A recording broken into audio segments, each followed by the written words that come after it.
कन्या संतान मानकर सुरक्षित भविष्य पाई आमे बाल्य विवाह परी कृत्रिम प्राथमिक अनेक देशर निर्दिष्ट करा जाइछि। हेले युक्तराष्ट्र अमेरिका उत्तर कोरिया रे रहुथिबा एक दंपति परिस्थिति रे पड़ी से माने 10 वर्षर झील को बाल्य विवाह करिछन्। सेमानंकर एकमात्र झील एमा एवार्ड गत वर्ष रक्त कर्कट आक्रांत होइथिले। तांको जीवन रे सबुठारु बड़ स्वप्न थिला जे से तांको बनित विवाह उत्सव हेबो। न्यूयॉर्क पोस्टल रे प्रकाशित सूचना सारे गत वर्ष एप्रिल एमा रक्त कर्कट रे पीड़ित बोली जना पड़िथिला। आधुनिक चिकित्सा पद्धति रे से आरोग्य लाभ करिबार बोली तांकर माता आशा रखिथिले। मात्र किछि दिन एमानर स्वास्थ्य अवस्था अवगति देखा जाइथिला। गत जून डाक्तर माने जना जे एमानकर रोग आउ भल हेबो पारिबो नाही।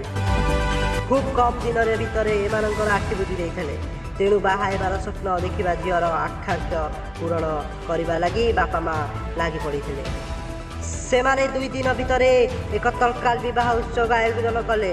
गत 2/29 रे से मृत्यु पाई दिग गणुथिबा एमानकु पिला दिने सांग डाकी मासी ख्रीष्टाब्द डीजे वाली पारंपर रीति रे विवाह करथिले।